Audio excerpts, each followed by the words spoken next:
5వ తారీఖు పగలు రాత్రులు మీరు సభల్లో వాక్యం చెప్పాలి. పగలు సేవకులు కూడిక, రాత్రి ఓపెన్ మీటింగ్, పబ్లిక్ మీటింగ్ ఉంటుందని చెప్పినప్పు అని దైవజనులతో వారితో నేను చెప్పినప్పుడు సంతోషంగా వారికి వాస్తవానికి ఖాళీ ఉండదు. దేవుని మహాకృపలో దేవుడు ఎందుకో మీ సంఘానికి, మన సంఘాలకు ఈ దేవుడి అవకాశం ఇచ్చాడు. మరి వారు మన మధ్యకి రావటం దేవుని మహాకృప. మరి వారితో వచ్చిన ప్రతి ఒక్కరు కూడా వందనాలు తెలియజేస్తూ ఈ సమయాన్ని వారికి అప్పగిస్తున్నాను. దేవునికి స్తోత్రం. హల్లెలూయా.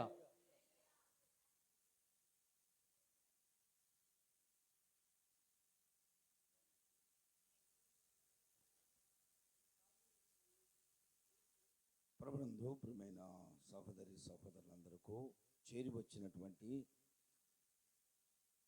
సేవకులకు, సంఘస్థులకు, నన్ను ఆహ్వానించినటువంటి పాస్టర్ ఫెలోషిప్ ప్రెసిడెంట్ గారు, వైస్ ప్రెసిడెంట్ గారికి కూడా నా హృదయపూర్వకమైన వందనాలు తెలియజేస్తున్నాను. ఇది నా దేవుని సన్నిధానంలో మనమున్నాం. ఈ వేసవి కాలం ప్రతి ఒక్కరూ కూడా ఎవరిళ్లలో వాళ్ళు ఏసీలు వేసుకొని పడుకునే రోజులు. బయటికి రావాలంటే చాలామంది ఆలోచన చేస్తున్నారు, వెళ్ళి ఎండల్లో ఎక్కడ కూర్చుందాం, ఏం మీటింగులే, సంవత్సరం అంతా మనం మందిరానికి వెళ్తానే ఉన్నాం, ఈ ఎండల్లో ఎక్కడ ఇబ్బంది పడతామని ఏసీలు కూలర్లు వేసుకొని ఇళ్లలో రెస్ట్ తీసుకుంటున్నారు. మీరు ఇవన్నీ పట్టించుకోకుండా ఇంత వేసవి కాలంలో ఎండ తాపం, ఒక్కపోత అధికంగా ఉంది. మీరందరూ శ్రద్ధ కలిగి, సేవకులు ఆయా ప్రాంతాల నుండి వచ్చారు, సంఘస్థులు మీరు కూడా ఈ సమయానికి ఇక్కడికి వచ్చారు. దేవుడు మిమ్మల్ని అందరినీ దీవిస్తాడు. దేవుని పని కొరకు ఆసక్తి కలిగిన వారిని ఖచ్చితంగా దేవుడు దీవిస్తాడు. దేవునికి స్తోత్రం.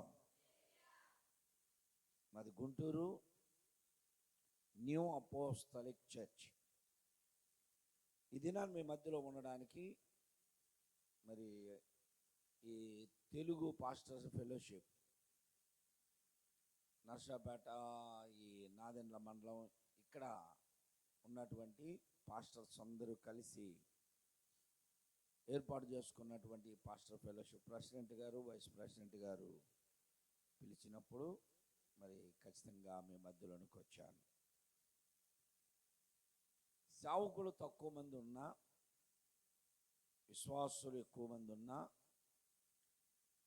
మనం తెలుసుకోవలసినటువంటి ఒక వాక్యం, మన జీవితాలని బాగు చేసేటువంటి మాట, ఒక వాక్యాన్ని మనం చదువుకుందాం. రాజుల రెండవ గ్రంథం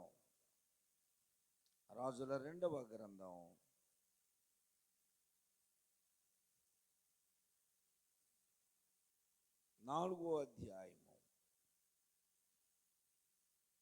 25, 26, 27 వచనాలు నేను చదువుతున్నాను. బైబిల్ తీయండి అందరూ. 4వ అధ్యాయము 25, 26, 27 వచనాలని నేను చదువుతున్నాను. అందరూ అనుసరించండి.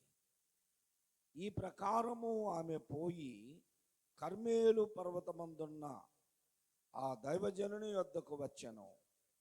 దైవజనుడు దూరము నుండి ఆమెను చూసి, అదిగో ఆ సునేమీరాలు, నీవు ఆమెను ఎదుర్కొనుటకై పరుగున పోయి, నీవును నీ పెనిమిటియు నీ బిడ్డయు సుఖముగా ఉన్నారా అని అడుగుమని తన పనివాడైన గెహాజీతో చెప్పి పంపాను. అందుకామె సుఖముగా ఉన్నామని చెప్పాను. పిమ్మట ఆమె కొండ మీదనున్న దైవజనుని యొద్దకు వచ్చి అతని కాళ్ళు పట్టుకొనెను. గెహాజీ ఆమెను తోలివేయుటకు దగ్గరకు రాగా, దైవజనుడు, ఆమె బహు వ్యాకులముగా ఉన్నది, యెహోవా సంగతి నాకు తెలియజేయక మరుగు చేసెను, ఆమె జోలికి పోవద్దని వానికి ఆజ్ఞ ఇచ్చాను. ప్రభునందు ప్రియమైన సహోదరి సహోదరులారా, మీరందరూ కూడా ఒక క్రమ పద్ధతిలో ఎదుగుతున్నారని నేను గ్రహించాను. మిమ్మల్ని పెంచుతున్నటువంటి సేవకుడు జాషువా గారు ఆధ్యాత్మికంగా ఒక క్రమ పద్ధతిలో పెంచుతున్నాడని నేను గుర్తించా. ఎందుకంటే ఎవరో ఒక్కళ్ళు లెగిసి వెళ్ళిపోయినందుకు వాళ్ళని అందరిలోనే అరుస్తున్నాడు. ఇంకా తిరగొద్దు మీరు ఎవరో అని చెప్పి చెప్పగలుగుతున్నాడు. అంటే ఒక క్రమాన్ని ఏర్పరిచాడు, ఆ క్రమ ప్రకారం నడుపుతున్నాడు.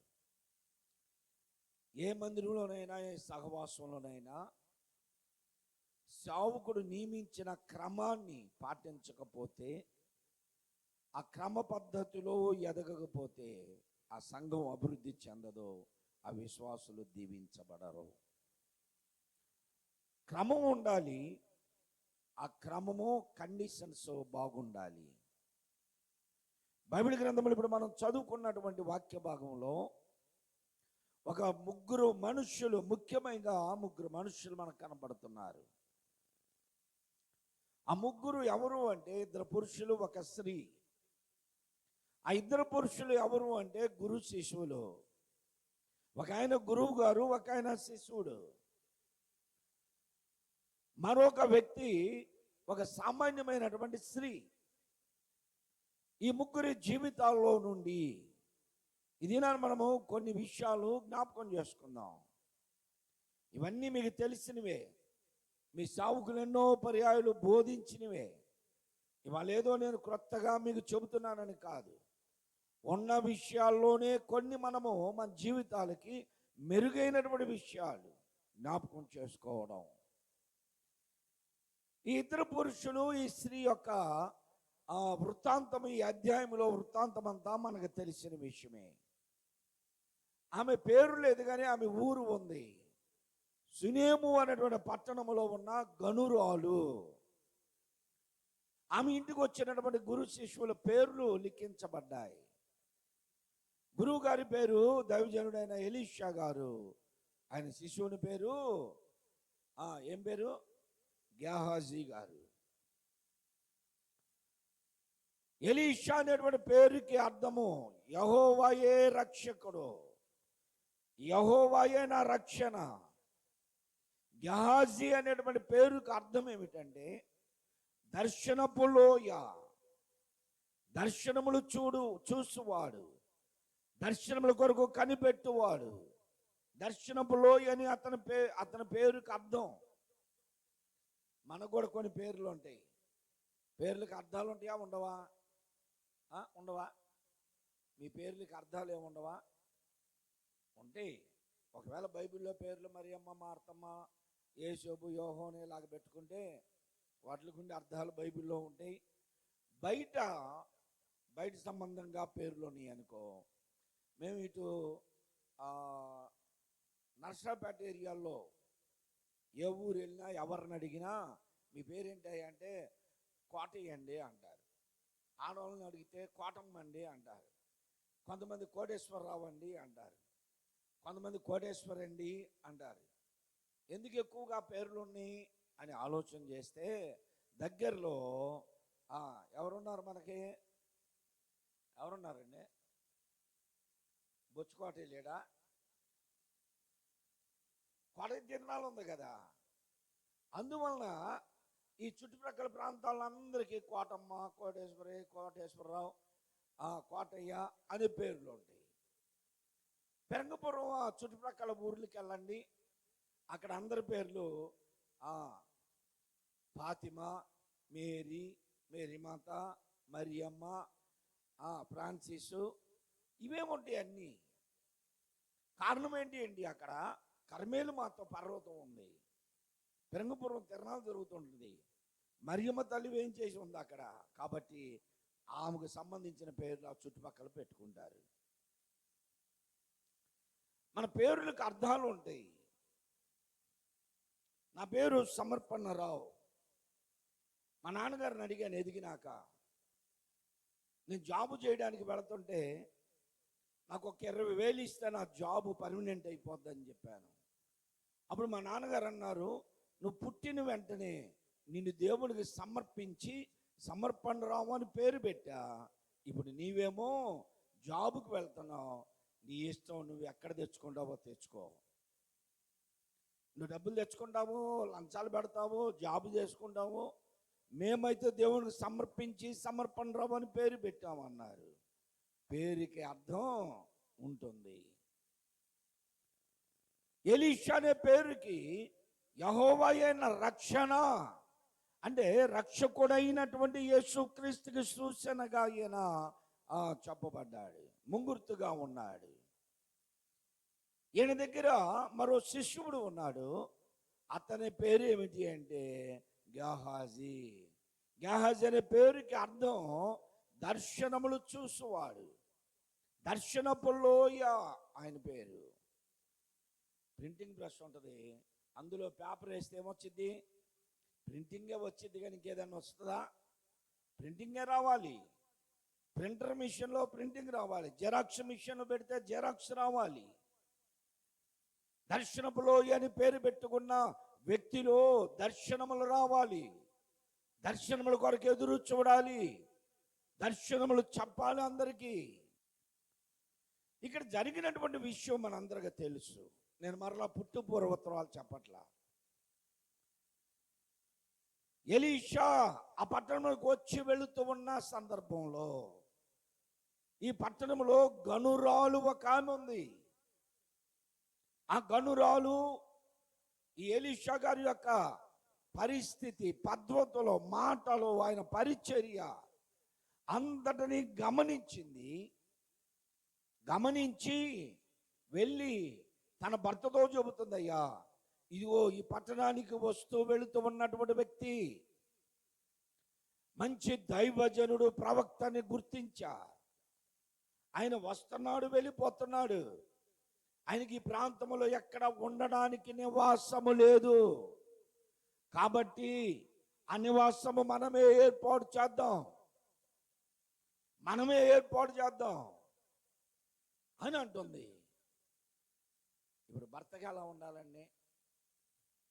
మనకైతే సంఘాల్లో 1 గంటకు ప్రార్థన అయిపోద్ది అనుకో, మధ్యాహ్నం ఆదివారం 1 గంటని మీకు కూడా అయిపోద్ది. నేను ఒకవేళ మీకు అయిపోయే సమయానికి మించి ఇంకో గంట ఇక్కడ ఉన్నారనుకో, ఇంటికి పోయేసరికి అయ్యగారు ఏమంటాడు చెప్పండి? ఎవడేవాడు నేను ఇప్పటిదాకా కూర్చున్నాడు, అందజోడు మిమ్మల్ని గుళ్ళులో ఉంచేవాడేవాడే? ఉన్నారు, అలాంటి అయ్యగారు వాళ్ళు కూడా ఉన్నారు. ఒకవేళ భార్యాభర్త రక్షించబడితే పర్వాలేదు, కానీ ఇద్దరు మందిరానికి వచ్చేవాళ్ళు అయితే పర్వాలేదు. కానీ భార్య రక్షించబడి భర్తకు రక్షణ లేకుండా ఏదోడనుకో, ఎక్కడికి పోయింది, ఏది ఇంకా రాలేదే అంటూ ఉంటాడు. నేను ప్రార్థనకి వెళ్ళి వస్తున్నాను అయ్యా, నేను అక్కడికి వెళ్ళానంటే ఎవడు వాడు ఇప్పుడు దాకా ఉంచింది నీకు ప్రార్థనలో అంటారు. ఇప్పుడు ఏమంటుంది, ఆ పట్టణానికి వచ్చి వెళుతున్నటువంటి దైవ సేవకునికి మనమే ఒక నివాసం ఏర్పాటు చేద్దామా? మనమే నివాసాన్ని ఏర్పాటు చేద్దామా అన్నాడంటే, దైవజనుడు అంటున్నావు, మంచి ప్రవర్తన కలిగిన వాడు అంటున్నావు, అలాగైతే ఏర్పాటు చేద్దామని వారి ఇంటి మీదే నివాసం ఏర్పాటు చేశారు. ఆమె సావుకుని దైవజనుడని గుర్తించింది, నివాసం ఏర్పాటు చేసింది. అందులో బల్ల, పీట, దీపస్తంభం ఇవన్నీ కూడా మీ అందరికీ తెలిసినవే. ఏది దేని కొరకో అన్ని ఏర్పాటు చేసింది. ఎలాగూ కొంతకాలము జరిగిన తరువాత దైవజనుడు ఎలీషా తన దగ్గర ఉన్నటువంటి పనివాడైన గేహాజీని పిలిచి, గేహాజీ, ఈమె ఇంత శ్రద్ధాభక్తులతో మన ఎడల దయ చూపిస్తుంది, పరిచర్య చేస్తుంది, ఈమెకు మనం ఏ విధంగా సహాయం చేయగలం? ఏమోనండి, నాకేం తెలుసు, పిలుస్తా ఉండని పిలిచాడు. నీవు మాకింత సహాయం చేస్తున్నావు, మేమేదైనా నీకు సహాయం చేయాలా? నిన్ను గూర్చి న్యాయాధిపతితో కానీ రాజుతో కానీ అధికారులతో కానీ ఆయన మాట్లాడాలా అంటే ఆమె ఏమందో తెలుసా? అయ్యా, మీరే పరాయి ఊరు నుంచి వచ్చి వెళ్తూ ఉంటారు, నేను నా స్వజనులలో ఉన్నాను. అంటే నేనున్నటువంటి ప్రాంతంలో అధికారుల్లో నాకు తెలిసిన వారు ఉన్నారు, రాజకీయంగా నాకు తెలిసిన వారు ఉన్నారు, రాజు కుటుంబీకులు నాకు తెలుసు, ఏమీ నీ ద్వారా నాకు అవసరం లేదు అంది, వెళ్ళిపోయింది. అప్పుడు దైవజనుడు ఆలోచిస్తున్నాడు, గేహజీ ఏంటి ఏ సహాయము కోరట్లేదు, మనం ఉచితంగా ఆమె ఆతిథ్యమును పుచ్చుకుంటున్నాం, మనం ఏదైనా మేలు చేద్దాం అన్నప్పుడు గేహజీ గ్రహింపు చూడండి. ఎక్కడైనా సరే ఒక సావుకుని దగ్గర శిష్యరకం చేసేటువంటి శిష్యులు ఎలా ఉండాలి అంటే పరిస్థితులను గ్రహించేవారై ఉండాలి. సావుకుడి వెంట తిరుగుతూ ఉంటే సావుకుని వెంట తిరిగేటువంటి వ్యక్తి సావుకుని వంటి పవర్ఫుల్ వ్యక్తి అయి ఉండాలి, ప్రార్థనాపరుడై ఉండాలి, ఆ ప్రార్థనా అనుభవాలు కలిగిన వాడై ఉండాలి. గురువు గారు శక్తివంతమైనటువంటి ఆ ఘటనలు ఎన్నో చేస్తున్నాడు, ఎన్నో ఆశ్చర్యమైన కార్యాలు చేస్తుంటే తన వెంట ఉన్నటువంటి ఎలీషా శిష్యుడైన గేహజీ కూడా మంచి ఆత్మీయ జ్ఞానము కలిగిన వాడై ఉన్నాడు. ఆత్మీయ జ్ఞానము కలిగిన వాడు. సావుకులు వెంట తిరుగుతున్నారు, సావుకులతో ఉంటున్నారు, మందిరాల్లో పరిచర్య చేసేటువంటి వారు ఎలా ఉండాలి అంటే సేవా పరిచర్యలోనికి రావాలనే ఆలోచన కలిగిన వారు, సావుకులుగా ఎదుగుతున్నవారు, స్వార్థికులుగా ఎదుగుతున్నటువంటి వారు, ఆత్మీయ జ్ఞాన వివేచనమును కలిగిన వారై ఉండాలి. ఎలీషా గారు అడిగితే గేహజీ అంటున్నాడు, నాయనా ఆమెకు పిల్లలు లేరు అంటే పుడతారులే, ఇవాళ కాదు రేపైనా, ఈ సంవత్సరం కాదు రేపు సంవత్సరం పుడతారులే అంటాడని వెంటనే అతను ఏమంటున్నాడు తెలుసా, అతనికి పిల్లలు లేరు, పైగా భర్త ముసలివాడు. రెండు విషయాలు ఆత్మీయ జ్ఞానముతో కనిపెట్టగలిగాడు గేహజీ. ఇది నా ప్రియ సహోదరి సహోదరులారా, గేహజీ మనకు మార్గదర్శకుడై ఉన్నాడు. గేహజీని బట్టి కొన్ని విషయాలు సావుకులుగా మనం నేర్చుకోగలిగినవి ఉన్నాయి. సావుకుని దగ్గర శిష్యరకం చేస్తున్నటువంటి శిష్యులు నేర్చుకోదగినటువంటి విషయాలు చాలా ఉన్నాయి. గేహజీని ముంగుర్తుగా పెట్టుకో. గేహజీ ముంగుర్తుగా ఉంటే పాపంలో పడిపోయాడు కదయ్యా, కుష్ఠరోగం తెచ్చాడు కదయ్యా అంటారు. దానికంటే ముందుగా గేహజీ ఆత్మీయ స్థితి, గురువు గారిని వెంబడించాడు, విడిచిపెట్టలేదు. ఏ స్థలమునికి వెళ్ళినా ఆ స్థలములో గురువు గారిని పట్టుకొనే ఉన్నాడు, విడిచిపెట్టలా. మెట్లు దిగేటప్పుడు ఆసరాగా ఉన్నాడు, మెట్లు ఎక్కేటప్పుడు ఆసరాగా ఉన్నాడు. ఎలీషా గురువు గారు ఏలియా గారి చేతుల మీద నీళ్లు పోసిన ఎలీషా వలె ఇతను కూడా శిష్యరకం చేస్తున్నాడు. ఆత్మీయ జ్ఞానము కలిగి ఉన్నాడు. సావుకులుగా చాలా మంది ఇలాంటి ఆత్మీయ జ్ఞానము వివేచన లేని వారుగా ఉంటారు. ఈ ఫెలోషిప్లో చూస్తూ ఉంటా, మా దగ్గర కూడా గుంటూరులో ఫెలోషిప్ ఉంది, 450 మంది యునైటెడ్ పాస్టర్స్ ఫెలోషిప్ అని మాది. ఫెలోషిప్లో 450 మంది ఉంటారు. కొద్దిమంది ఆత్మీయ జ్ఞానము, ఆధ్యాత్మికమైనటువంటి యోచన, వివేచన లేని వారిగా లౌకికమైనటువంటి జ్ఞానముతో ఉంటారు. వారికి ఆత్మీయ స్థితి అంటుపట్టదు. గేహజీ అంటున్నాడు, నాయనా ఆమెకు పిల్లలు లేరు, భర్త ముసలివాడు అని చెప్పాడు. అవునా, మంచిది, అయితే మళ్ళీ ఆమెను కిందకి దిగి వెళ్ళి ఆమెను పిలుచుకురాపో అన్నాడు. గేహజీ కిందకి దిగి వచ్చి, అమ్మా సిస్టర్, అయ్యగారు పిలుస్తున్నాడు రా. ఆమె వచ్చి నిలబడింది వాకిట్లో. అమ్మా, నీకు పిల్లలు లేరనే కొరత నేను గమనించలేదు, కానీ గేహజీ గమనించాడు. నీకు పిల్లలు లేరు, ఇదిగో దేవుని మీద ఆనబెట్టి నీకు చెప్తున్నా, మీదటికి ఈ సంవత్సరం ఇదే ఋతువులో నీ బడిలో ఒక బిడ్డ ఉంటాడు అంటే ఆమె అంటుంది, నాయన ఎందుకయ్యా, నేను కోరుకోలేదుగా, నాకు వద్దయ్యా. ఎందుకు? ఆమెకు తెలుసు భర్త ముసలివాడయ్యాడు, దేవునికి అసాధ్యమైంది ఏమీ లేదు, దేవుని మాట చేత నీకు బిడ్డలు పుడతారు పో అని పంపించాడు. అలాగనే బిడ్డలు పుట్టారు. ఆ బిడ్డకి కొంత వయసు వచ్చిన తర్వాత అనారోగ్యంతో చనిపోయాడు. ఇక్కడ నుంచి ఇప్పుడు మన వాక్యం దిగింది. ఉపద్ఘాతం చెప్పాయి, జరిగిన విషయాన్ని చెప్పాను. వాక్యం ప్రారంభం అవుతుంది, వినండి.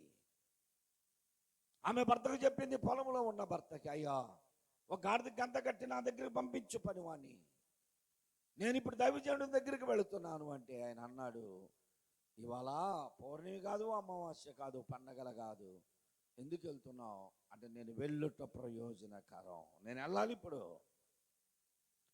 బిడ్డ చనిపోయాడన్న సంగతి కూడా భర్తకు చెప్పలేదు. నేను వెళ్ళాలి ఇప్పుడు దైవజనుడి దగ్గరికి అని బయలుదేరింది.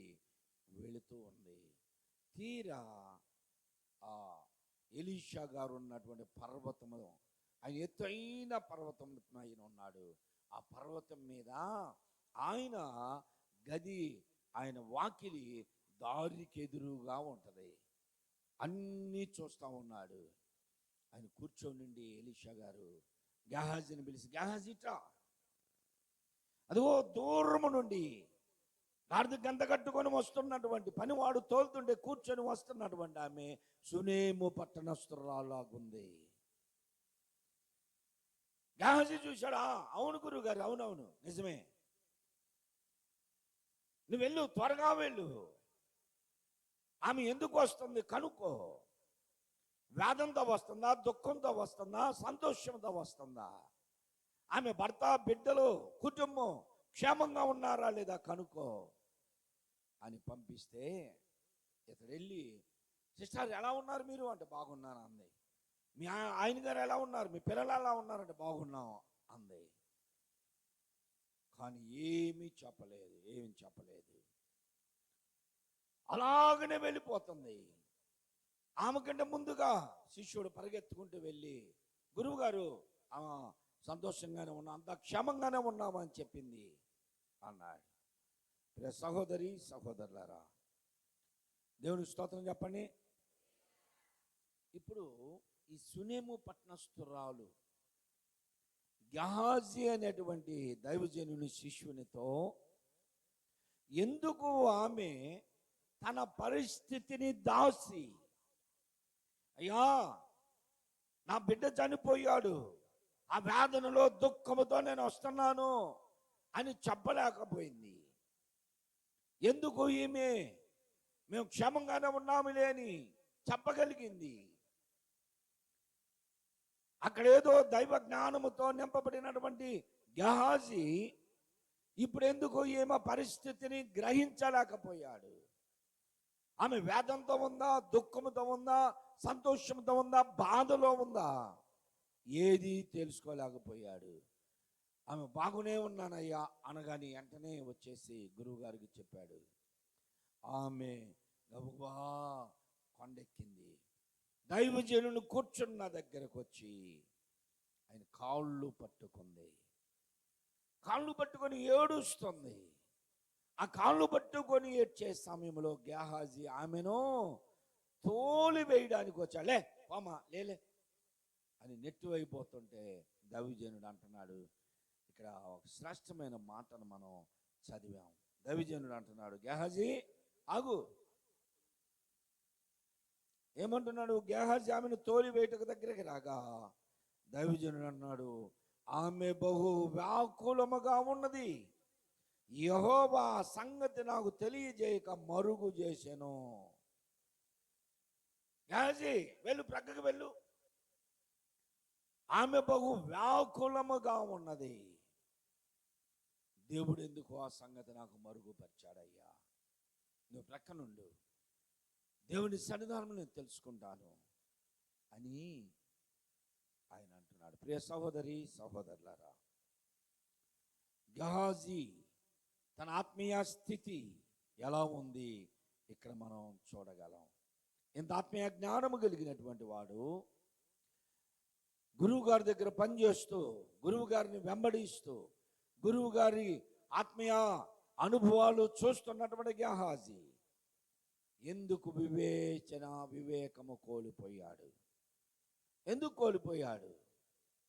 దేవుడికి స్తోత్రం చెప్పండి. ఒక ఆయన ఇలాగనే ఒక వ్యక్తి సంసార బాధ పడలేక, అందరూ వినండి, కుటుంబంలో భార్య పిల్లలు పొద్దున్న లేస్తే అన్నానికేందయ్యా, కూరకేందయ్యా అని అడుగుతారని ఈ బాధ పడలేకపోయాడు పాపం.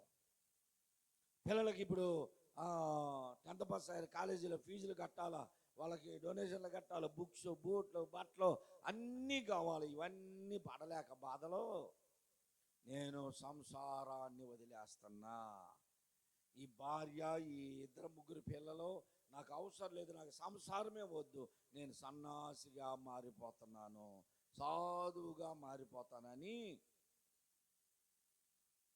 ఊరి బయటికి, పొలిమేరలకు బయటికి వెళ్ళి ఆ కొండకి దగ్గరలో ఏమేమి త్యజించాడు, విసర్జించాడు చెప్పండి అందరూ? భార్యని, పిల్లల్ని, సంసారాన్ని, ఇంటిని, ఊరిని అన్నిటిని వదిలేశాడు. చివరిగా తన బట్టలు కూడా ఇక నాకు వద్దు, ఈ రంగురంగుల బట్టలు, ఈ సోకులు ఇవన్నీ వద్దు, ఫ్యాషన్స్ అనుకొని చిన్న గుడ్డ ఒకటి కట్టుకొని వెళ్ళి ఊరు బయట అక్కడ చిన్న గుడిసె లాంటిది వేసుకొని కుటీరం ఏర్పరచుకొని అందులో ఇక యోగ ముద్రలోనికి వెళ్ళాడు. ధ్యానం చేసుకుంటా కూర్చున్నాడు. 2 రోజులు, 3 రోజులు, 4 రోజులు ఒళ్ళంతా సీదర పట్టేసరికి మరలా లేచి మడిగట్టుకొని స్నానం చేసి ఈ ఉన్న చిన్న పేద కొంద చూశారా, అది తీసి జాడిచ్చి దండం మీద వేశాడు, ఇంకొకటి కట్టుకున్నాడు. మళ్ళీ ధ్యానంలోనికి వెళ్ళిపోయాడు. 4-5 రోజుల తర్వాత, 1 వారం తర్వాత ఆ గుడ్డని ఎలికల కొట్టిని. ఏమైనా ఎలికల కొట్టిని. ఎలికలు కొట్టే అది వేసుకుందామని చూస్తే ఎలికలు కొట్టిని. సరే ఎవరు లేరు, ఎడారి ప్రాంతం, నేనే కదా, సిరుగురు పొరుగులు ఏం కనపడతాం మళ్ళీ అనుకుని మరలా అది పెట్టుకున్నాడు. మళ్ళీ దీన్ని ఆరేసాడు స్నానం చేసి. ఎలికలు ఒక్కసారి అలవాటు అయితే ఊరుకుంటాయా, మరలా వచ్చి దాన్ని కూడా కొట్టిని. ఇప్పుడు ఈయన దగ్గరికి ఊర్లో నుంచి ఇక్కడ సాధువు గారు, బాగా సన్యాసి గారు, సాధువు గారు, ఆయన చెప్పింది నెరవేరుతుంది, ఆయన చెప్పినట్టే జరుగుతుందని అందరికి విశ్వాసం కలిగింది. ఎందుకు ఇక ధ్యానంలో ఉన్నాడు కదా, వచ్చిన వాళ్ళకి వచ్చినట్టు మా చెప్పి నీకు ఏదో జరగబోతుందని పాస్టర్ గారు కూడా వచ్చి ప్రార్థన చేసి, మీ ఇంట్లో ఒక కీడు జరగబోతుందమ్మా, మీకు ఇలా జరుగుతుంది అని చెప్తే, పాస్టర్ గారు వచ్చిపోయిన కాడి నుంచి ఎంత చెప్పాడయ్యా, నా కుటుంబంలో జరిగిద్దంట, మాకేదో జరిగిద్దంట అని అనుకుంటారు. చూసారా మీరు? అలాగా జనం ఎక్కువైపోయారు. ఇక ఆయన దగ్గరికి రావడం జనం ఎక్కువైపోయారు. ఎవరో మీలాంటి మంచి వాళ్ళు ఒకళ్ళు సలహా చెప్పారంట, గురువు గారు రోజు ఎలికలు ఎట్టు కొడతాను, ఎన్ని గుడ్లని మార్చుకుంటావును? ఎలికల్ని పోగొట్టాలంటే ఏం పెంచుకోవాలి? ఎలికల్ని పోగొట్టాలంటే పిల్లిని పెంచుకోవాలి. ఒక పిల్లిని తెచ్చేస్తా పెంచుకొని ఒక ఆయన ఒక పిల్లిని తెచ్చి ఇచ్చాడు. ఆ పిల్లి వచ్చిన దగ్గర నుంచి ఎలికలు దూరం అయిపోయినాయి. అక్కడికక్కడికే వస్తూనే వెళ్ళిపోతాని, మంచిపోయినైంది పిల్లి ఉండటం అని పిల్లిని పెట్టుకున్నాడు. ఈయన ధ్యానంలోకి పోయాడు. ఆ పిల్లికి ఆకలయ్యి ఈయన చుట్టూ మేమని తిరుగుతూ ఉంటే ఈయన ధ్యానం కూడా పాడైపోతుంది. జ్ఞానం కూడా పాడైపోతుంది. ఆ వచ్చిన ఆయనతో చెప్పాడయ్యా, నువ్వేమో ఎలికలను పోగొడతానికి పిల్లిని తెచ్చావు, పిల్లి పాపం ఆకలితో అల్లాడిపోతుందిరా, నేనంటే ఏదో పండ్లు పలహారాలు తిని బతుకుతున్నా, దానికి పాలు కావాలి కదా అంటే, గురువు గారు ఈ పిల్లిని తీసేస్తే ఎలికలు మళ్ళీ వస్తాయి, ఈ పిల్లి ఎలాగనే క్షేమంగా నీ దగ్గర బ్రతుకుండాలంటే పాలు పోయాయి గారు అన్నాడు. పాలు ఎక్కడ తెచ్చేదిరా నేను అంటే, అప్పుడు అన్నాడు, ఒక ఆవును తెచ్చేస్తా, నీకు కుటీరంలో ఆవును కట్టేసుకో, ఆవు పాలు తీసి దానికి పోస్తా ఉండు, నువ్వు గుక్కడి దాగు, దానికి గుక్కడి పోయి ఇద్దరు క్షేమంగా ఉంటారంటే మంచిదిరా అన్నాడు. ఆవును తెచ్చిచ్చాడు. ఈయన ధ్యానానికి వెళ్ళే ముందు పాలు బితుకుతున్నాడు, ఆయన కొంచెం తాగుతున్నాడు, దానికి కొంచెం పోస్తున్నాడు ఉంటున్నాడు. అది సాయంత్రం అయ్యేసరికి మళ్ళీ మేమంటూ తిరుగుతుంటే ఈయన ధ్యానం నుంచి బయటకు వచ్చి మళ్ళీ పాలు బితకాలా, పేడ తీయాలా, గడ్డి తీయాలా, ఇదంతా చేస్తున్నాడు. ఒకరోజు అతను మరలా వస్తే అతనితో చెప్పాడు, అబ్బాయి నువ్వు అనవసరంగా ఆవును తెచ్చి ఇచ్చావురా, నేను ఉదయం పాలు బితకాలా, పేడ తీయాలా, గడ్డి వేయాలా, దానికి బొయ్యాలా, నేను తాగాల, సాయంత్రం ఈ చాకిరంతా చేయలేకపోతున్నాను, ధ్యానంలో ఉండలేకపోతున్నాను అబ్బాయి అంటే, అతను మంచి అతను కాబట్టి మంచి సలహా ఇచ్చాడంట.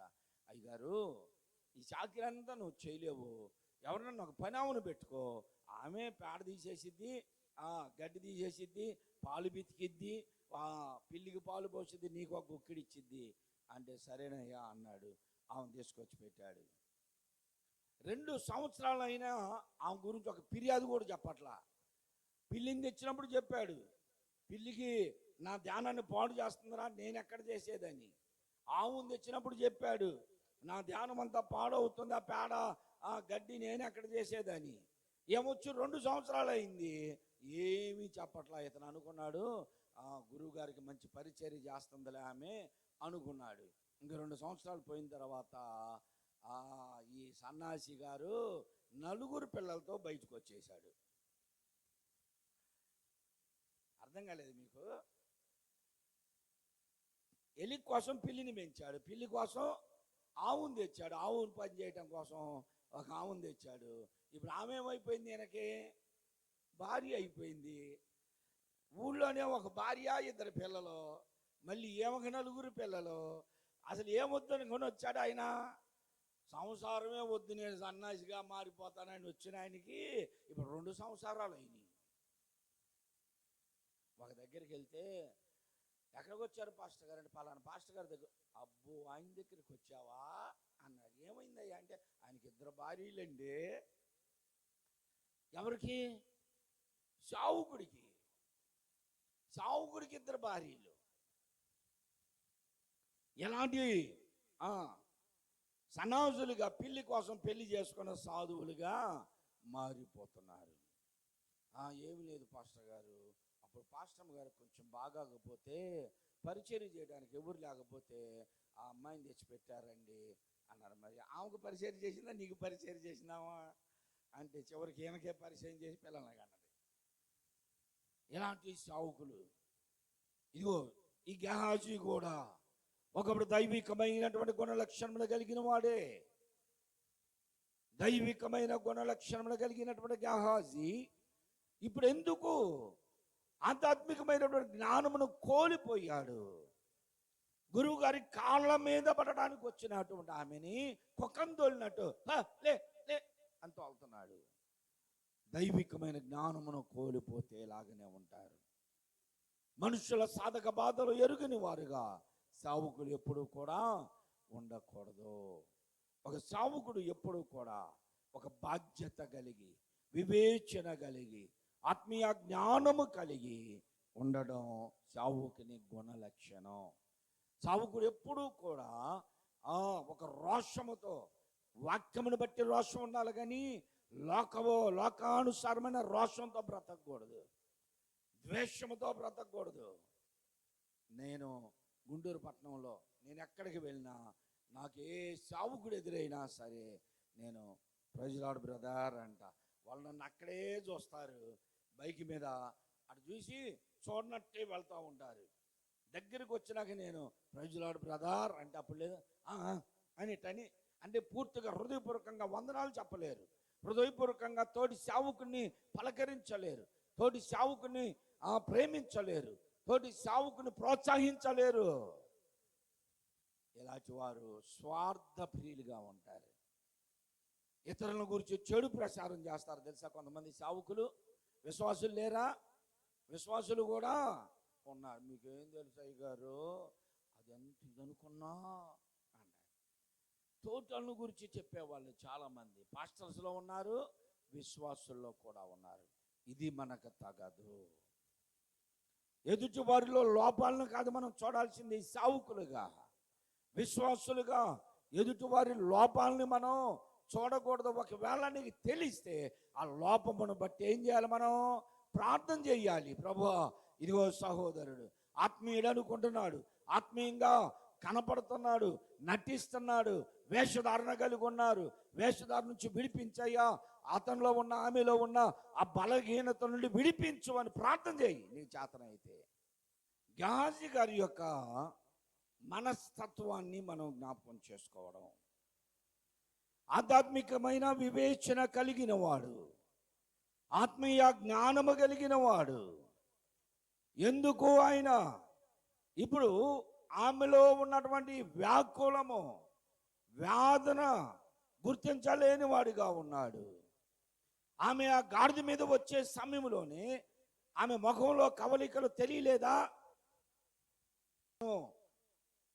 వాళ్ళ ముఖాలను బట్టి మనం తెలుసుకుంటాం కదా. Face is index of the mind అంటావుగా. నీ ముఖం, నీ క్రియలో, నీ మనస్తత్వం, నీ హృదయంలో ఏముందో అంతా తెలిసిపోద్ది నీ ముఖంలో అంటావుగా. నిజమే. బాగా సంతోషంగా ఉన్నాం అనుకోండి, బాగా సంతోషంగా ఉన్నావు, బ్యాంకులో లోన్ వచ్చింది, డ్వాక్రా వచ్చింది, ఇంటి నిండా డబ్బులు ఉన్నాయి, పొలం పంట బాగా వచ్చింది, అన్నీ బాగున్నప్పుడు ఎంత సంతోషంగా ఉంటావో తెలుసా? సంతోషమే సమాధానమే అని పాడుకుంటా ఉంటావు. లేకపోతే నీవే లేకుండా నేనుండాలేనయ్యా అని పాడుతూ ఉంటావు. అప్పుడు నీ ముఖం అంతా సంతోషంగా ఉంటుందిగా, నవ్వుతూ ఉంటావుగా. అసలు పలకరించక ముందే నవ్వుతుంటావు. బ్రదర్ బాగున్నావా, సిస్టర్ బాగున్నావా, పాస్టర్ గారు ప్రైజ్ రాడండి అంటూ ఉంటావుగా. మన హృదయంలో సంతోషం ఉంటే ఆ సంతోషం మన ముఖంలో కూడా కనపడుతూ ఉంటుంది. అందరికి వచ్చినాయి. అమ్మఒడి వచ్చింది, అప్పుడు ఆ టైంలో చేయూత వచ్చింది, పొలానికి ఇచ్చే డబ్బులు వచ్చినాయి, ఇవన్నీ వచ్చినాయి. ఒక్కళ్ళకి రానందుకు ఆమె ఎంతమందిని తిట్టింది తెలుసా? వాలంటీర్ని తిట్టింది. ఫస్ట్ వాలంటీర్ని తిట్టింది. ఆ చేయూతకి కావాలని వయసు తక్కువ వేపించుకుంది. ఒకప్పుడేమో ఆ రేషన్ రాయటానికి వచ్చిన వాళ్ళు, నీ వయసు ఎంత అంటే నాకే అంత ఉండదు, చిన్న వయసులో పెళ్ళైంది కాబట్టి పిల్లలు పుట్టారు, నా వయసు ఎంత ఉంటుంది, ఒక 23 24 ఉంటాయి అని వేపించుకుంది. చేయూతకి 47 సంవత్సరాలు కావాలంటే ఎంఆర్ఓ ఆఫీస్ చుట్టూ, మీ సేవా చుట్టూ, ఆ సచివాలయాలు చుట్టూ తిరిగింది. కావట్లేదు అనేసరికి ఇప్పుడేమో నా వయసు అప్పుడు తప్పు పడ్డదయ్యా అని ఇప్పుడు వయసు కావాలి కాబట్టి చెప్పుకుంటుంది.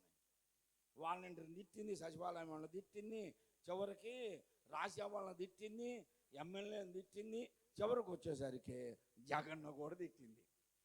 ఏంది వాడు పరిపాలన, ఒకళ్ళకి ఇచ్చి ఒకళ్ళకి ఇవ్వకుండా అని అందరూ తిడతాం. ఎవరు కనపడ్డా సరే ముఖం పెట్టుకొని పోతున్నాయి. సిస్టర్ ఏంటమ్మా ఆదివారం ప్రార్థన కాలేదంటే సచివాలయంలో రమ్మన్నారంటే ఆడికి పోయింది. పొద్దున్నే సాయంత్రం దాకా కూర్చుంది, కాలా పని ముఖంతో పెట్టుకుని ఏముందిలే పాస్టర్ మీ ప్రార్థన ఫలించట్లా అంటాం. ఇప్పుడు ఏం, నువ్వు వయసు తక్కువ చేసుకొని ఇప్పుడు మేము ప్రార్థన చేసినంత మాత్రం రాస్తారా? ముఖాన్ని చూసి హృదయంలో ఏముందో గమనిస్తావే నీవు. ఒక సామాన్యమైనటువంటి వ్యక్తిని నీవే గ్రహిస్తే సావుకుడు గుర్తించలేడా? సావుకుడు గుర్తించగలడు. నీ కుటుంబ పరిస్థితులు ఎలా ఉన్నాయో, నీవు ఎలా ఉన్నావో సావుకుడు గుర్తిస్తాడు. కానీ గెహాజీ దైవికమైన గుణలక్షణములను కోల్పోతున్నాడు గనక దైవికమైన వివేచన లేకుండా అయిపోయాడు. ఆమె ఆ గాడిద మీద వస్తున్నప్పుడే కుమారుడు చనిపోయాడు. ఎదిగిన కుమారుడు, యుక్త వయసులోనికి వస్తున్న కుమారుడు, లేక పుట్టిన కుమారుడు చనిపోయాడు. ఆ బాధ హృదయంలో లేదా? ఆ ముఖంలో కవలికలు కనపడట్లేదా? గుర్తించలేకపోయాడు. లే అని తరుగుతున్నాడు. దైవజనుడు అంటున్నాడు, గెహాజీ అది చాలా ఆమె ఏదో వ్యాకులముతో ఉన్నది. వ్యాకులం అంటే ఏంటమ్మా చెప్పండి రా. ఏడవడం అంటే తెలుసు మీకు, వ్యాకులం తెలుసా? దుఃఖపడడం తెలుసా? మనోదుఖం తెలుసా? ఏడవడం అంటే ఏంటి? ఏడవడం బయటికి కనపడిద్ది. యేసు ప్రభు వారికి ఎందుకు చెమట గ్రంథుల్లో నుండి రక్తం వచ్చింది? కారణం ఏంటంటే ఆయన బహుగా వ్యాకులు పడ్డాడు, దుఃఖపడ్డాడు. తండ్రి, నా ముందు ఆ శ్రమలు కనపడుతున్నాయి అయ్యా, మేకులతో కొట్టడం, కొరడాలతో కొట్టి చర్మాన్ని చీలవడం, ఇవన్నీ నా కళ్ళ ముందు కనపడుతున్నాయి అని అన్ని జ్ఞాపకం వచ్చి ఆయన లోపల దుఃఖపడుతూ ఉంటే రక్తం వచ్చేసింది బయటికి.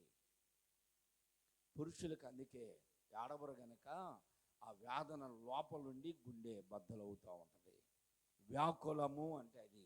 ఇప్పుడు ఏమే పైకి ఏడవలేదు కానీ లోపల బాగా వ్యాకుల పడుతుంది, రోదన చేస్తుంది బాగా. ఈయన అంటున్నాడు, గేహజీ ఆగు, ఎందుకో దేవుడు నాకు ఈ విషయాన్ని మరుగును పరిచాడయ్యా, నాకు తెలియపరచలా. నేను దేవుని దగ్గర కనిపడతాను ఉండు. గేహజీ యొక్క ఆత్మీయ జ్ఞానమును కోల్పోయాడు. అప్పుడు అడుగుతున్నాడమ్మా, ఏంటి నీ పరిస్థితి చెప్పు అంటే అమ్మ అంటుంది, దైవజనుడా, అయ్యా నాకు కుమారుడు కావాలని నిన్ను అడిగానా? అడగలేదు కదా నేను. నీ అంతటి నీవే దేవుని పేరట నాకు వాగ్దానం చేసి కుమారుడు పుడతాడన్నావు. పుట్టాడు, వాస్తవమే. ఇప్పుడు ఆ కుమారుడు చనిపోయాడు. లేకుండా అలా బ్రతికినా చనిపోయేదే. కానీ కుమారుడు పుట్టాడు, వాడు చనిపోయాడు ఇప్పుడు. అంటే అమ్మా, నువ్వేమీ దిగులు పడకు. వృద్ధాప్యంలో దేవుడు నీకు పిల్లల్ని ఇయ్యగలిగిన వాడు చనిపోయిన నీ బిడ్డను బాగు చేయగలడు. నువ్వు ధైర్యంగా ఉండు అని ధైర్యపరుస్తున్నాడు. ప్రియ సహోదరి, సహోదరుడా, ఏమీ లేని మన జీవితాల్లో ఎన్నో దేవుని కార్యాలు అనుభవించాం.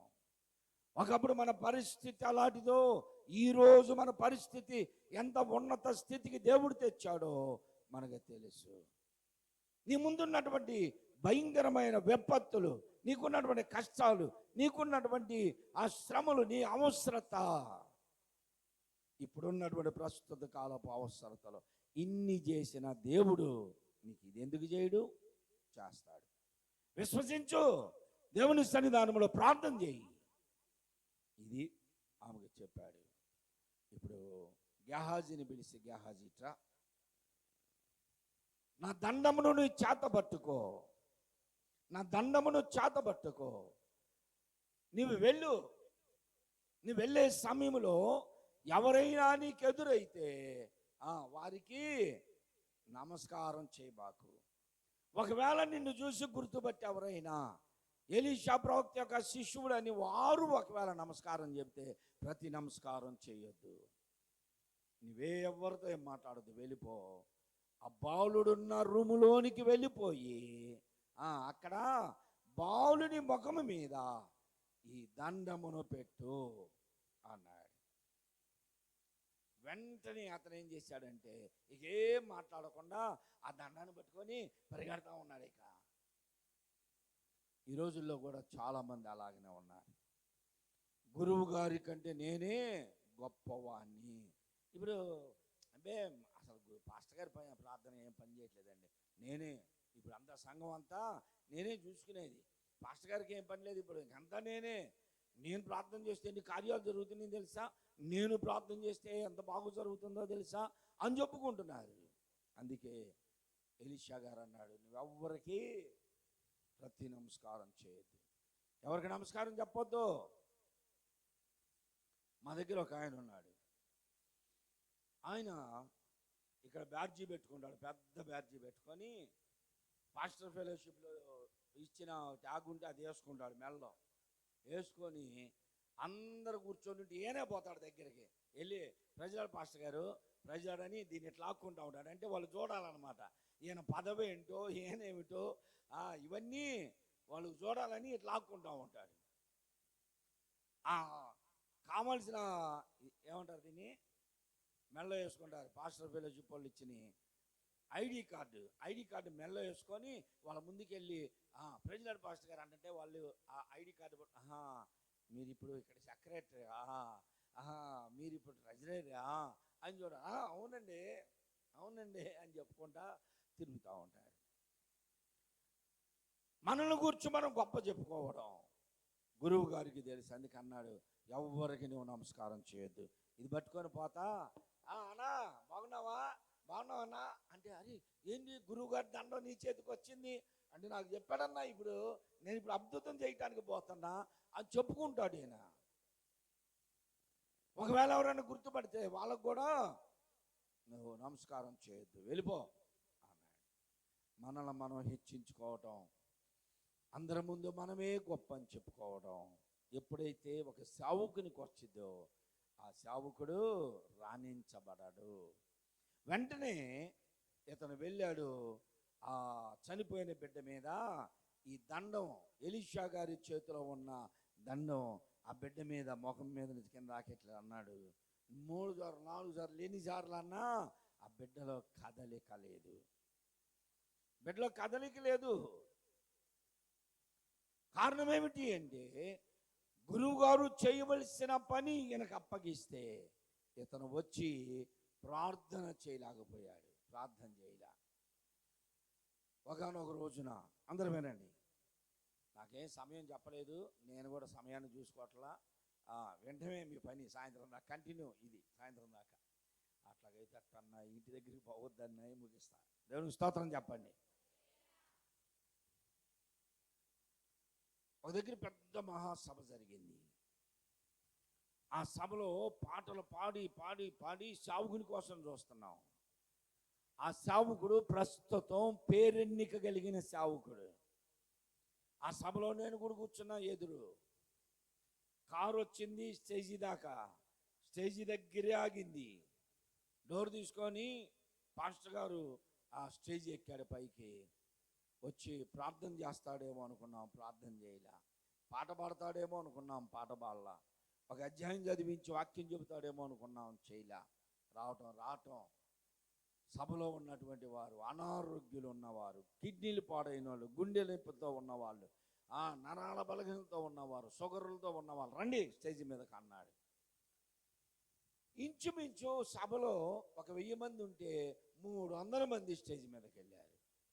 అంటే 300 మంది వాళ్ళు స్వస్థతల కోసం వచ్చారు. అందరినీ స్టేజ్ మీద చివరి నుంచి చివరి దాకా నిలబెట్టాడు. మీ కొరకు ఇప్పుడు నేను ప్రార్థన చేస్తున్నాను, నీకే జబ్బు ఉందో చెప్పని 300 మందిని అడిగాడు. అక్కడే ఒక 30 నిమిషాలు పోయింది. వాళ్ళకున్న జబ్బులు చెప్పాడు. వెంటనే ఒక కచ్చిపు తీసుకున్నాడు, పైనుంచి కింద దాకా టచ్ అనుకుంటా, అందరినీ టచ్ అనుకుంటా వచ్చేసాడు ఆ చివరి నుంచి చివరి దాకా. వెంటనే వాళ్ళకి ఇప్పుడు వాళ్ళ మూతికాడ మైకి పెట్టి, నీకే స్వస్థత జరిగిందా చెప్పు, ఇప్పుడు చెప్పు అంటున్నాడు. ఇప్పుడు మిమ్మల్ని అందరూ నిలబెట్టి నేను ఇప్పుడు నేను చెప్పిన వాక్యం ఎంతమందికి అర్థమైందమ్మా చెప్పండి అంటే, అబ్బా అన్నాయ్ ఎంత బ్రహ్మాండం అన్నాయి, జాస్వా గారు కూడా చెప్పలేదు అన్నాయ్, అసలు ఎంత బాగా చెప్పావన్నా. ఉట్టిదే అంత తెలుసు. కాకపోతే నేనేం చేశాడు, అందరిని అడుగుతుంటే అందులో మా సంఘంలో వెళ్ళిన అమ్మాయి కూడా ఉంది. అమ్మాయికి 2 కిడ్నీలు ఫెయిల్. నేను అనుకున్నా, ప్రభువా నేను ప్రార్థన చేస్తే కానీ కార్యం ఈ సావుకుడు చేస్తానన్నా జరిగించయ్యా. ఆ బిడ్డ బ్రతకడం కావాలి, ఎవరు ప్రార్థన చేస్తే ఏమైంది కానీ అయ్యా అనుకున్నా. ఆ అమ్మాయి దగ్గర మూతికాడికి తెచ్చిపెట్టి, ఎలా జరిగింది స్వస్థత చెప్పంటే, ఇందాక వచ్చేటప్పుడు నేను ఒంగోని వచ్చా, నా కిడ్నీలు పాడైపోయినాయి, ఇప్పుడు నేను నిటారుగా నిలబడ్డా, కానీ చెయ్యట్ట అనుకుంటూనే ఉంది. ఆ అమ్మాయి నొప్పులు తట్టుకోలేక. వెంటనే నాకు బాగా దేవుడు స్వస్థత చేశాడు అంది. అయిపోయింది, మీటింగ్ అయిపోయింది, ఇంటికి వెళ్ళాం. 4వ రోజు నాకు ఫోన్ వచ్చింది, పాస్టర్ గారు అమ్మాయి చచ్చిపోయిందండి. అదేంటి, స్టేజీ మీద స్వస్థత జరిగిందని చెప్పింది కదా, అంత పెద్ద దైవజనుడు ప్రార్థన చేశాడు కదా. లేదు, ప్రార్థన లేని స్థలములో ఏది జరగదు. గాజు వెళ్ళాడు ఆ బిడ్డ మీద, అటు ఇటు అన్నాడు దండన, ఏమీ జరగల, ఏమీ లేదు. ఎందుకు జరగలేదు, కారణం ఏమిటి? దేవునికి స్తోత్రం చెప్పండి. నా ప్రార్థనకు ఒక అద్భుతం జరిగింది, అది చెప్తాను నేను, వినండి. బల్లారాధన మాది, మా చర్చిలో బల్లారాధన. అయ్యగారు వాళ్ళు కూడా వినండి, మీకు కూడా పనికి వచ్చింది, రియల్గా జరిగింది. మా మందిరంలో బల్లారాధన. పాస్టమ్ గారు ఊరు వెళ్ళింది, హైదరాబాదు పాస్టమ్ గారిది, వెళ్ళిపోయింది ఊరికి. బల్లారోధన రోజున రొట్టె ద్రాక్ష రసము సిద్ధపరిచేది మా ఇంట్లోనే. ద్రాక్షలు పిండి రొట్టెని చేసి తీసుకొని వెళ్తాం. ఆ రోజు పాస్టమ్ గారు లేదు. సంఘంలో సీనియర్ విశ్వాస ఒక ఆమె ఉంది, నా తోడబుట్టినటువంటి అక్కలాగా ప్రేమిస్తాం. ఆమె చాలా ప్రార్థనా పూర్వాలు, విశ్వాసి. ఆమెకు అప్పచెప్పా, అక్క కొంచెం ఈరోజు పాస్టమ్ గారు లేదు కాబట్టి ద్రాక్షల పిండి రొట్టె చేసుకొని తీసుకొని రాక మందిరంలోకి అని చెప్పాను. ఆమె సరే నేను స్నానం చేసేసి ద్రాక్షలు పిండేసి రసం తీసింది, రొట్టి చేసి ఆ పాత్రలో పెట్టి అవతల గదిలోకి వెళ్ళి బట్టలు వేసుకొని రెడీ అవుతుంది. ఇక్కడ కట్. ఆ తర్వాత ఏం జరిగిందో చెప్తాను. వాక్యం అయిపోయింది. బల్లారాధనలో ప్రార్థన చేశా. రొట్టెను పట్టుకొని నేను పాత్ర పట్టుకొని, ప్రభువా ఇది నీ శరీరంగా మార్చయ్యా. మా ప్రార్థన, ఈ రొట్టె మీ శరీరంగా మేము తీసుకోబోతున్నాం, మీ శరీరముగా మార్చండి అని ఆ పాత్రలో రొట్టెట పట్టుకున్నా. నేను నా ఒళ్ళంతా జలదరిచ్చేసింది, నిక్కబుడు చేసింది ఒళ్ళంతా, జల్లు మంద గుండె. రొట్టె ఎలా ఉంటుంది? గోధుమ రొట్టె గట్టిగా ఉంటుంది. ఇప్పుడు నేను పట్టుకున్న రొట్టె మెత్తగా తగులుతుంది. నా ప్రార్థనకి ఎంత శక్తి ఇచ్చాడు దేవుడు. నేనేమని ప్రార్థన చేశా? ప్రభువా ఈ రొట్టెని మీ శరీరముగా చేయ్యా. నా ప్రార్థన దేవుడు ఎంత నా మొర విన్నాడు. గట్టిగా ఉండాల్సిన రొట్టె రోజు ఎట్లా పీకేవాడిని, ఇవాళ ఊహరకెట్లా అంటేనే జింగిపోయింది. యేసు ప్రభు శరీరంగా మారిపోయింది. ఇంత శక్తి నా ప్రార్థన. కానీ కన్ను కొంచెం అటు తెరిచి చూస్తే షాపులో, బేకరీ షాపులో అమ్ముతారే బన్ను, ఆ బన్ను ఉంది చేతిలో. అప్పుడు రెండో కన్ను కూడా తెలిసి, ఏంటి రొట్టె చేయమంటే ఆమె ఆ షాపులో అమ్మే బన్ను తెచ్చిపెట్టింది అని అనుకున్నా. సరే తర్వాత అడుగుదాంలే అని అందరికి ఇచ్చేసాం, అయిపోయింది. తర్వాత సిస్టర్ని అడిగాక, రొట్టె చేయమంటే చేత కాదంటే ఇంకొకరికి చెప్పేవాడిని కదా అక్క, నువ్వు ఆ షాపులో అమ్మే బండి తెచ్చి పెట్టావు ఏంటంటే, అయ్యా పాస్టర్ గారు నేను రొట్టె చేశాను అయ్యా, బట్టలు మార్చుకొని వద్దామని అవతలకి వెళ్ళే లోపల పిల్లి తీసుకెళ్ళింది అయ్యా రొట్టెని. అక్కడేమో ప్రార్థన టైం అవుతుంది, నువ్వు అరుస్తావని గబగబా ఆ షాపులోకి వెళ్ళి ఆ బండి తెచ్చి పెట్టానయ్యా అంది. ఇప్పుడు ఎవరు ప్రార్థన శక్తి కలిగింది చెప్పండి? నేను అనుకున్నా ప్రార్థన చేసి రొట్టెని శరీరంగా మార్చు ప్రభు అని పట్టుకోగానే మెత్తగా వేసరికి అబ్బా నా ప్రార్థనకి ఎంత శక్తి ఉందా అనుకున్నా. కానీ పిల్లి తీసుకుపోయినందుకు బన్ను తెచ్చిపెట్టింది. గెహాజీ ప్రార్థనలో శక్తి లేదు. ఇక్కడ మారడం కాదు, సేవకుడు ఏ సేవకుడు ప్రార్థన చేసినా రొట్టె శరీరంగా మారదు. యేసు ప్రభు ఏం చెప్పాడు? ఇది నా శరీరముగా మీరు తీసుకోండి. అది యేసు ప్రభు శరీరం అని తీసుకుంటాం అంతే. వెంటనే గెహాజీ మరలా తిరిగి వస్తున్నాడు, దండం పట్టుకొని. ఏం కాల పిల్లడికి బతకలేదు అనుకొని వస్తా ఉంటే ఏమి ఆయన బ్రతిమలు ఆడుతుంది, అయ్యా యెహోవా జీవముతోడు, నీ జీవముతోడు, నీవు వచ్చేదాకా నేను కదలను. కారణం ఏంటంటే విశ్వాసులకి సావుకుని మీద నమ్మకం లేకుండా పోయింది. ఇప్పుడు ఆమెకి గెహాజీ మీద నమ్మకం లేదు, గెహాజీ అద్భుతం చేస్తాడని నమ్మకం లేదు, గెహాజీ ప్రార్థన మృతతుల్యమైనటువంటి శవములో జీవాన్ని తెస్తుందని నమ్మకం లేదు ఆమెకి. నిజంగా ఈమెకు ఆ నమ్మకం ఉంటే ఆయనతో పాటే వెళ్ళిపోయేది. ఇది నాన్న సంఘాల్లో చాలామంది సావుకుల శక్తిని విశ్వాసాలు గుర్తించలేకపోతున్నారు. శక్తిహీనులుగా బ్రతుకుతున్నటువంటి సావుకులు చాలామంది ఉన్నారు. ప్రార్థన అనుభవాలు ఉండవు, ప్రార్థన శక్తి ఉండదు. సోమవారం నుండి శనివారం దాకా వ్యాపకములలో తిరిగి ఆదివారం ఒక్కరోజు ఆరాధన అనేటువంటి సావుకులు ఏ పని చేయలేరు. అద్భుతంలో వారికి అందుబట్టవు. దర్శనాలు, ప్రవచనాలు, పరిశుద్ధాత్మ శక్తి అనుభవాలు ఏమీ వంటబట్ట వారికి. ఒకవేళ ఎవరన్నా ప్రవచనాలు చెప్తున్నా, ఎవరైనా పరిశుద్ధాత్మ శక్తితో నింపబడిన, ఎవరైనా అద్భుత కార్యముల గురించి చెప్పినా విశ్వసించరు. ఇప్పుడు ఎక్కడున్నాయిలేండి అనుకుంటారు. ఇదిగో గెహాజీ లాంటి వారు, ఇది నా సావుకులతో వెంబడిస్తున్న వారు, సావుకుల దగ్గర ఉన్నటువంటి వారు చాలామంది అలాగనే ఉంటున్నారు. ఇది మనల్ని మనము పరీక్షించుకుందాం. సావుకునిగా మనం ఎలా ఉన్నాం? సునేబు పట్టణస్థుల వాళ్ళు వలె సావుకుని నమ్మేవారిగా మనం ఉండాలి. ఆమె కాళ్ళు పట్టుకొని, నీ జీవముతోడు, యెహోవా జీవముతోడు, నీవు వస్తేనే నేను కదులుతానంది. సావుకుని నువ్వు ఎప్పుడైనా ఆహ్వానిస్తున్నావా నీ ఇంటికి? నీ ఇంట్లో ఉన్నటువంటి కష్టాలు, నీ ఇంట్లో ఉన్నటువంటి ఇబ్బందులు, నీ ఇంట్లో ఉన్నటువంటి పరిస్థితులు సావుకునికి చెప్పి, అయ్యా మా ఇంట్లో ప్రార్థన చేద్దురా అయ్యా అని పిలిచినటువంటి అనుభవం ఉందా నీకు? ఆహా, ఇది ఉండదు. ఇంట్లో అన్ని కష్టాలేనండి, ఏం చేయాలంటే అమ్మాయి ఆ సిద్ధాంతి దగ్గర పో, ఆ సిద్ధాంతి చెబుతాడు పో అంటే ఆయనకి అడగపోతే మీ ఇంట్లో కలిసి రాకపోవడానికి కారణం ఏంటంటే ఎవరో నీకు ఏదో చేపించారు. లేకపోతే ఇంట్లోకి వచ్చి చూసి ఈ దర్వాజా అడ్డుపెట్టు, ఆ కిటికీ ఇటు పెట్టు అని చెప్పగానే వెంటనే అయి చేస్తావు. కానీ సావుకుని నమ్మట్లా విశ్వాసులు. సావుకుని పిలువు, నీ సావుకుని, అయ్యా మా ఇంట్లో దరిద్రం తాండవిస్తుంది, మా ఇంట్లో సమస్యలు పుట్టయిపోయింది, మా ఇల్లు సమాధానం లేదు మాకు, భార్యాభర్తల పిల్లలకి, మా కుటుంబంలో ఆర్థిక పరిస్థితులు పేరుకుపోయినాయి, అప్పులు బాధలైనవి, మేము కిస్తీలు కట్టాలి, అద్దెలు కట్టాలి, వడ్డీలు కట్టాలి, రోజువారీలు కట్టాలి, మా ఇంట్లో సమాధానం లేని స్థితిలో ఉన్నామయ్యా. సావుకుడిని వచ్చి మా ఇంట్లో నీ అడుగు, మా కుటుంబంలో నీ పాదం మోపు, మా కొరకు ప్రార్థన చేయని నీ సావుకుని మీద విశ్వాసంతో నువ్వు పిలువు సావుకుని. సావుకుని ద్వారా ప్రార్థన ద్వారా నీ కుటుంబంలో అద్భుతములు జరుగుతాయి. దేవునికి స్తోత్రం. నీకు సావుకుడు కన్నీరు కార్చి నీ కుటుంబంలో నీ కొరకు ప్రార్థన చేసినప్పుడు ఎన్నో కార్యాలు జరుగుతాయి.